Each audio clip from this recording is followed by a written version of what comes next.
Hello everyone, good morning. Welcome back to my channel, welcome back to my new blog. আশা করছি তোমরা প্রত্যেকেই খুব ভালো আছো।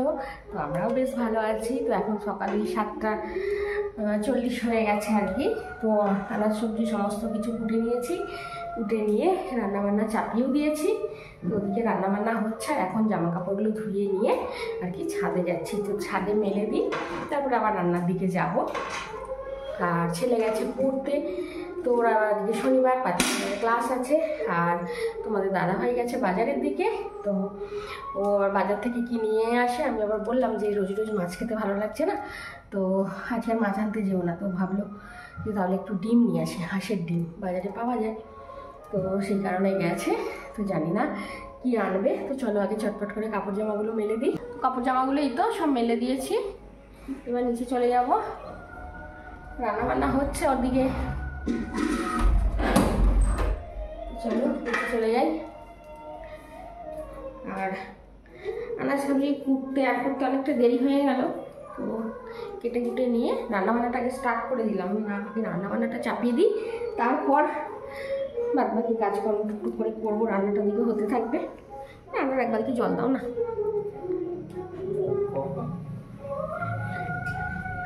আর ওই ট্যাপের জলে তো আমি রান্নাবান্না করি না, টিউবওয়েলের জল থেকেই রান্নাবান্না করি আর কি। টিউবওয়েলটা না আমি সবসময় পাম্প করি, দিনের মধ্যে 5-6 বালতি জল টিউবওয়েল থেকে তুলি। তো সেই কারণে টিউবওয়েলটা ভালো আছে। নাহলে সাবমার্সেল হয়েছে আমাদের প্রায় 8 থেকে 9 বছর হয়ে গেল। শ্বশুরমশাই তখন বেঁচে ছিলেন, তো তখন হয়েছিল। কিন্তু এখনও আমি টিউবওয়েলটা পাম্প করি, শুধুমাত্র আমিই পাম্প করি বলি ভালো আছে। আর এই তো এখন চিচিঙে ভাজা করছি। তো তোমাদের দেখাই কি রান্না হচ্ছে ব্যাক ক্যামেরায়। আজকে রান্না হবে চিচিঙে ভাজা। এখানে এই তো কচু, আলু, বেগুন, পলতা এইসব দিয়ে ডালনা, বড়ি তো দেবো, আর পেঁপেটা তো ভাতে দেবো। আর এখানে এই তো কুমড়ো, আলু, আর এখানে এই তো ডাল ভিজিয়েছি, বড়া করবো, করে টক করবো, কুমড়ো আলু বড়ার টক করবো। তো এই হবে রান্নাবান্না। আর তুমি কি মাছ নিয়ে এসেছো গো? চুনো মাছ? ও, আবার তোমাদের দাদা এনেছে চুনো মাছ। হ্যাঁ, মৌরলা মাছ। এই দাদা ভালো করেছো, অল্পই ভালো। এই গরমের দিনে মাছ বেশি ভালোও লাগে না খেতে। তো মাছগুলো শাশুড়ি মা আসলে পরে বাঁচবে। এখন এই মাছগুলো এনেছে তোমাদের দাদা ভাই। তো আমি আর রান্নাবান্না করতে করতে কখন বাঁচবো, মা আসুক, আসতে পরে বাঁচবে। আর খুব সুন্দর বড় বড় মৌরলা মাছ, ঝোল খাওয়ার খুব ভালো। ঝোল খাওয়ার খুব ভালো। তো চলো রান্নাবান্না করি। ও মা এসে যা পারবে করবে, আমি এখন রান্না করতে থাকি।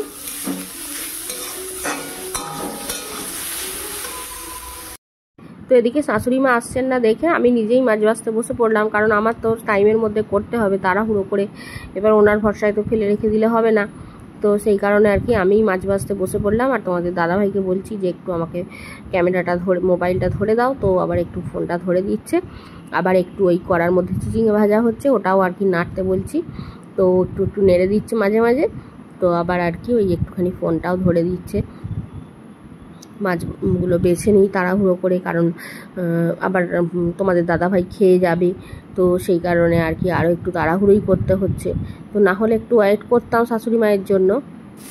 তো মাছটা বেছে নিয়ে এই তো চিচিঙে ভাজাটাও নামিয়ে নিলাম। আর মাছ বাঁচতে আর কি। তো তোমাদের দাদাভাইকে বলে দিয়েছিলাম যে একটু চিচিঙেটা নেড়ে দাও আর কি, না হলে পুড়ে যাবে। তো ও নেড়ে দিচ্ছিল, আর ওই তো একটু ক্যামেরা করে দিল। আর এখানে মাছগুলো দেখো ভেজে নিয়েছি, মৌরলা মাছগুলো। এই মাছগুলো ঝোল করবো। আর এই যে মাছগুলো ভাজা হচ্ছে, এইগুলো ভাজা খেয়ে নেবে, কারণ এগুলো ছোটো ছোটো মাছ, তো এগুলো ঝোলে দেওয়া যাবে না। আর এখানে দেখো পটল আলু কেটে নিলাম, মাছ ভাজতে পটল আলুর ঝোল হবে মাছ দিয়ে। ডিসিশন চেঞ্জ হয়ে গেল। আর এখানে ভাত হচ্ছে, পলতার ডালনা হবে না, মাছ দিয়ে পটল আলুর ঝোল হবে। তো চলো চটপট রান্নাবান্না করি। তোমাদের দাদা ভাইয়ের আবার বেরোনো আছে, সময় হয়ে যাবে। দিয়ে তো তোমাদের দাদা খেয়ে দিয়ে বেরিয়ে চলে গেছে। আরও থালা বাসনও সব মেজে নিয়েছি, দেখতেই পাচ্ছ। ওই সব বাসনের ঝাঁকা ওই তো রেখে কলের রেলিংটাতে রেখে দিয়েছি। আর এবার নামিয়ে নিয়েছি কাপড় জামা বলতে তোমাদের দাদার আর ওই আমার ছেলের আর স্কুলের ইউনিফর্ম, তারপরে এই পড়তে যাই চারিদিকে সমস্ত সব জামা কাপড় নোংরা হয়, তো সেই সমস্ত জামা কাপড় সব একসঙ্গে নামিয়ে নিয়েছি কাচবো বলে। তাই ছেলে আবার বলছে যে মা স্কুলের জামাটা কাচতে হবে না, আমি এর পরের সপ্তাহে পরে যাব। কিন্তু দেখছি যে টিকটিকিতে পটি করে দিয়েছে ওই স্কুলের প্যান্টে, তো একেবারেই পরানো যাবে না, তো সেই কারণে আবার কেচে দিচ্ছি একটু। তো সবই যখন কাচছি আর একটা দুটো জিনিস আর না কাচার কী আছে, তাই না বলো? তো সেই কারণে আর কি সব একসঙ্গে ভিজিয়ে দিলাম। তো ভেজানো থাক, এবার আমি আমার কাজকর্ম, আবার অন্যান্য কাজকর্ম আছে, খাবো দুটো, তো সেই সমস্ত করে নিয়ে তারপরে আবার কাজে হাত লাগাবো।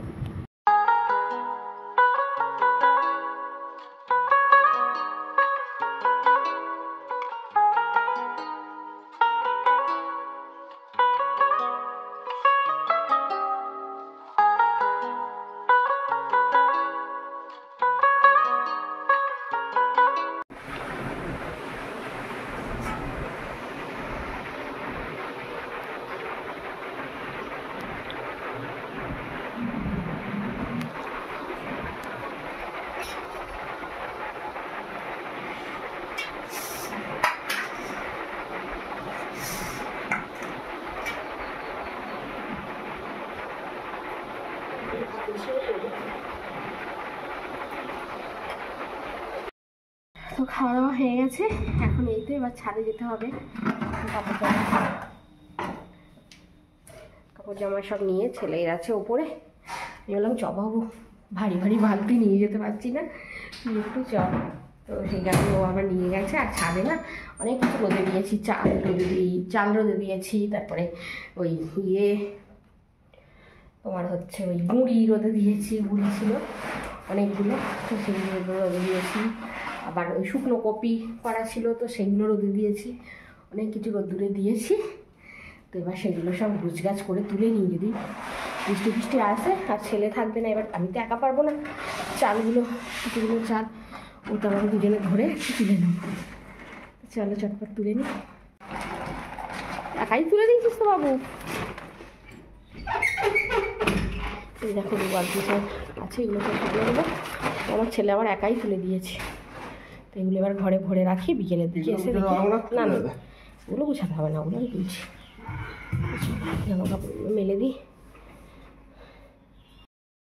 গুড আফটারনুন, এখন যাচ্ছি ছাদে।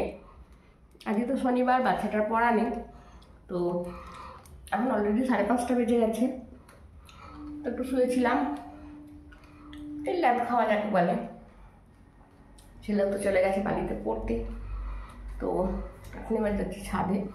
নিজের কাজকর্ম হয়ে গেছে, ছাদে গিয়ে জামা কাপড়গুলো এবার তুলবো।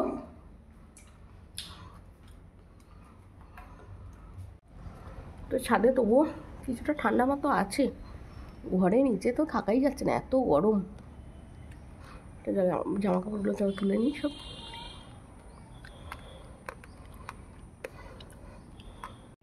আর ওই সমস্ত শুকনো কপি, তারপরে গুঁড়ি, ওগুলো তো দুপুরেই ভরে রেখে গিয়েছিলাম। আর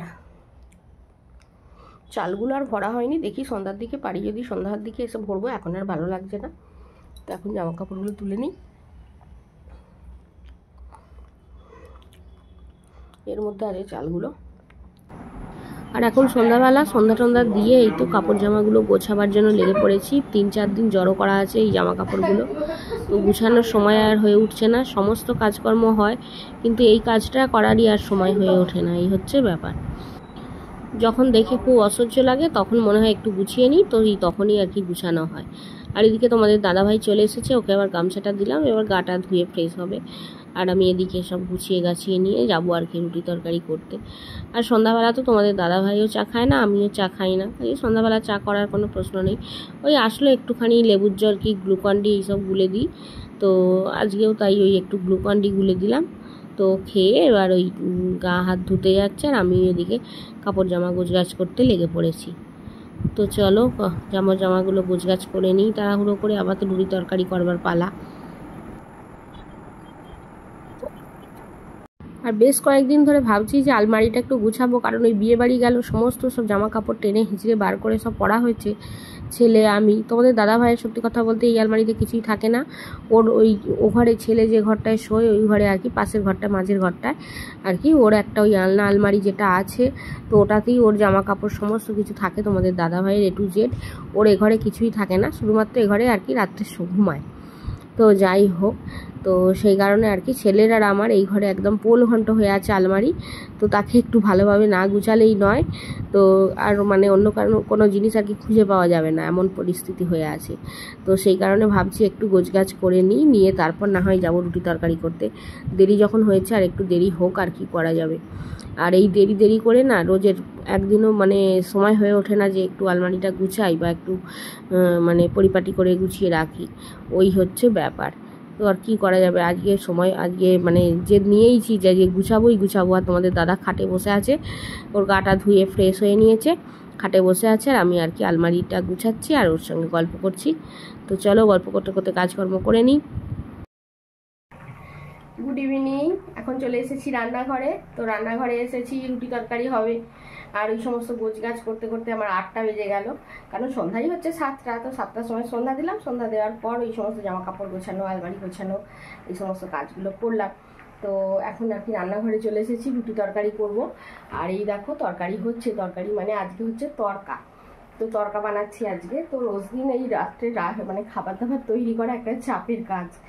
তো আজকে তরকা বানিয়ে নিচ্ছি। তো গতকাল করেছিলাম ওই যেন করলাম আলুর তরকারি করেছিলাম। তো আজকে ওই তরকা বানাচ্ছি। তো রোজ দিন তো একই রকম আবার খাওয়াও যাবে না। তো বিভিন্ন রকম মানুষের আবার বিভিন্ন রকম সমস্যা, কারণ ছেলে আমার কুমড়োর তরকারি এই সমস্ত খায় না, আবার শাশুড়ি মা ওই ডাল জাতীয় খাবার খান না। তো মুখ কড়াই সিদ্ধ কিছুটা তুলে রেখে দিয়েছি, তো উনি ওই দিয়ে মুড়ি খাবেন। আর ওই এখন তরকা বানাচ্ছি, তরকাটা নামিয়ে নিয়ে তারপরে আটা মাখবো আর কি। তো চলো এবার তরকাটা নামিয়ে নিই। আর এখন আটা মাখতে শুরু করে দিলাম। আর ছেলেও ওদিকে ট্রেনে উঠে পড়েছে, ওরও ছুটি হয়ে গেছে। তো এসে পড়বে আধা ঘন্টা 45 মিনিটের মধ্যে। তো চলো ঝটপট আটা মেখে রুটিগুলো তৈরি করে ফেলি, কারণ সেই দুপুরে ভাত খেয়ে বেরিয়েছে, তো খিদের জ্বালায় ও অস্থির হয়ে যাবে। তো খাবার দাবার তৈরি হয়ে গেল। এই তো এখানে আছে তরকা, আর এই তো হটপটের মধ্যে আছে রুটি। এই এখানে আছে রুটি, আর ওই পেঁপেটায় ঢাকা দেওয়া আছে শাশুড়ি মায়ের জন্য কড়াই সিদ্ধ আর কি, কড়াই আলু সিদ্ধ রেখে দিয়েছি আর কি। তো একবার ওটাও দেখিয়ে দিই তোমাদের।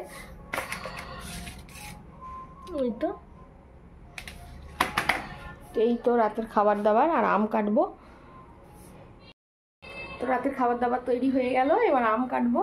আমটা কাটলেই মোটামুটি আর কি কমপ্লিট হবে আর কি। আর তারপরে ছেলে আসলে খাওয়া দাওয়া। তো চলো আজকের পর্ব আর বেশি বড় করছি না, আজকের পর্ব এখানেই শেষ করছি। তোমরা সবাই খুব ভালো থেকো, সুস্থ থেকো, অলওয়েজ হ্যাপি থেকো, আমাকে মনে রেখো, আমার ভিডিওর সাথে থেকো। আর আমার ভিডিও যদি ভালো লেগে থাকে তাহলে অবশ্যই চ্যানেলটা সাবস্ক্রাইব করো, আর লাইক কমেন্ট করতে কিন্তু একদম ভুলো না। আজকের মতো আসছি, নমস্কার, গুড নাইট।